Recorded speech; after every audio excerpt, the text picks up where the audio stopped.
Hay leyendas que sobreviven porque son exageradas.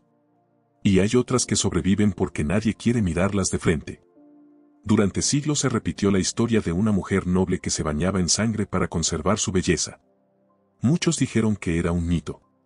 Otros, propaganda. Pero detrás de la leyenda existe algo más inquietante. Una mujer con poder absoluto. Un sistema feudal que la protegía.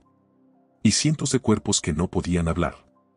Esta no es una historia de vampiros. Es la historia real de Erzsébet Báthory. La condesa que el mundo recuerda como la condesa que se bañaba en sangre. Para entender a Erzsébet Báthory hay que entender el mundo en el que nació. Hungría no era un reino estable. Era una frontera entre el Imperio Otomano y Europa cristiana. Un territorio acostumbrado a la violencia, la guerra y la muerte temprana. En ese contexto, el poder no era simbólico. Era físico. Erzsébet nació en 1560 dentro de una de las familias más influyentes de Europa Central. Los Báthory tenían tierras, ejércitos privados, vínculos directos con la nobleza real. Algunos parientes fueron príncipes. Otros, gobernadores. La ley rara vez se aplicaba sobre ellos. Desde pequeña, Erzsébet estuvo expuesta a castigos brutales. No como víctima, como espectadora. Las ejecuciones públicas eran comunes. La tortura no era un secreto. Era pedagogía. Según relatos de la época, mostró desde temprano una fascinación inquietante por el sufrimiento ajeno. No miedo. Interés. A diferencia de muchas mujeres de su tiempo, Erzsébet recibió una educación excepcional. Hablaba varios idiomas. Leía. Escribía. Conocía leyes. Eso la volvió peligrosa. No era solo noble. Era inteligente dentro de un sistema que castigaba la inteligencia femenina. Fue casada a los 15 años con Ferenc Nadasdy, un guerrero célebre conocido por su brutalidad en batalla. El matrimonio consolidó poder. No afecto. Ferenc pasaba largos periodos en guerra. El castillo quedaba bajo el control absoluto de Erzsébet. Sin supervisión. Sin límites. Dentro de sus dominios, la condesa no respondía ante nadie. Los campesinos le pertenecían. Los sirvientes no tenían voz. El castillo era un universo aislado. Y dentro de ese universo, las reglas empezaron a cambiar. Al principio, nadie hablaba de asesinatos. Se hablaba de desapariciones. Jóvenes campesinas entraban al servicio del castillo, y simplemente no volvían. En una época donde la pobreza obligaba a entregar hijas como sirvientas, eso no despertaba alarmas inmediatas. Las familias asumían lo peor en silencio. Dentro del castillo, Erzsébet comenzó a aplicar castigos que iban mucho más allá de la disciplina. Golpes. Mordidas. Quemaduras. Exposición al frío extremo. No eran estallidos de ira. Eran rituales. La condesa observaba. Probaba límites. Medía cuánto podía soportar un cuerpo. Los testimonios posteriores describen algo inquietante. Erzsébet no parecía perder el control. Lo ejercía. El dolor ajeno no la desbordaba. La calmaba. Cada castigo reforzaba una idea, ella decidía quién sufría y cuánto. La condesa no actuaba sola. Tenía asistentes. Sirvientas mayores. Mujeres que ejecutaban órdenes. Algunas por miedo. Otras por lealtad. Otras porque el sistema también las había quebrado. El horror se volvió cotidiano. Con el tiempo, los castigos comenzaron a matar. Primero por accidente. Luego con indiferencia. Los cuerpos se enterraban en secreto. O se descartaban sin ritual. La vida de una campesina no tenía peso legal. Sacerdotes comenzaron a escuchar confesiones. Vecinos hablaban en voz baja. Algunas jóvenes lograron escapar. Y lo que contaron ya no sonaba a exageración. Sonaba a patrón. Fue en este punto cuando surgió la historia de la sangre. Se decía que Erzsébet se bañaba en ella. Que creía que conservaba la juventud. No hay pruebas directas de esos rituales específicos. Pero el mito no nació de la nada. Nació de demasiados cuerpos. Las denuncias no llegaban a tribunales. Se perdían. Se ignoraban. La condesa era intocable. Y cada día de silencio sumaba una víctima más. Durante años, los rumores sobre el castillo de Achtice fueron ignorados, minimizados o directamente silenciados. Pero toda estructura basada en el miedo termina crujiendo desde adentro. Y en el caso de Elizabeth Bathory, ese quiebre llegó cuando el horror dejó de estar confinado a los muros del castillo y comenzó a desbordarse hacia el exterior.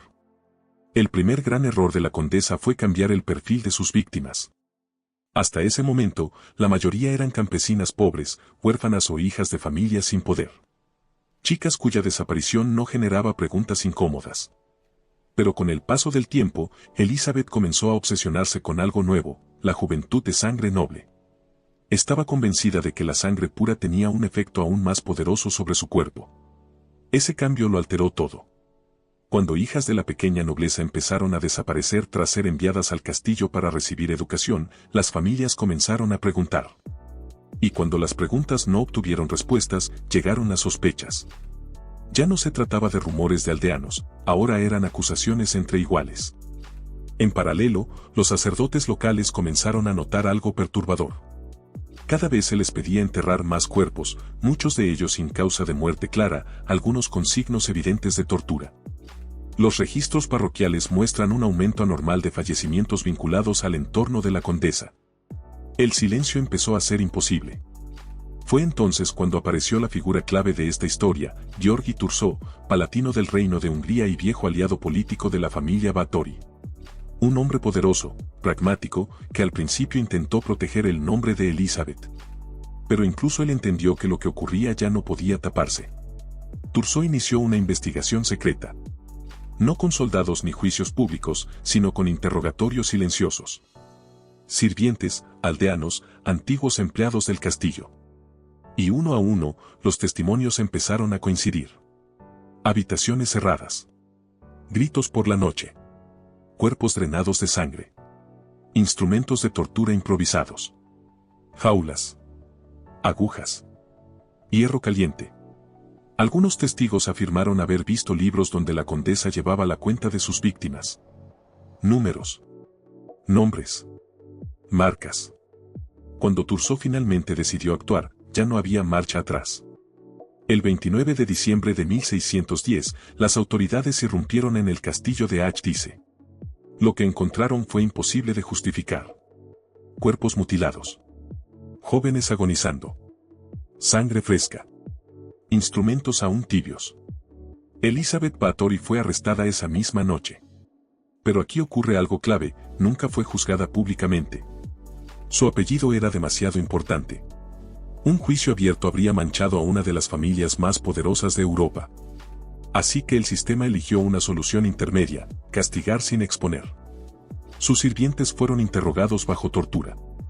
Confesaron atrocidades indescriptibles. Algunos fueron ejecutados. Otros murieron durante los interrogatorios. Elizabeth, en cambio, fue condenada a un encierro perpetuo. Una habitación sellada dentro de su propio castillo. Sin puertas. Sin ventanas. Solo una pequeña abertura para pasar comida. Una tumba en vida. Y mientras el mundo exterior comenzaba a olvidar, la condesa quedó sola con sus pensamientos, su obsesión y la sangre que ya no podía tocar. El castillo de Achtice volvió al silencio. Pero no al silencio tranquilo de la normalidad, sino a uno espeso, incómodo, casi culpable. Elizabeth Bathory ya no caminaba por sus pasillos, ya no daba órdenes, ya no gritaba. Sin embargo, su presencia seguía ahí. Como una mancha que no se va.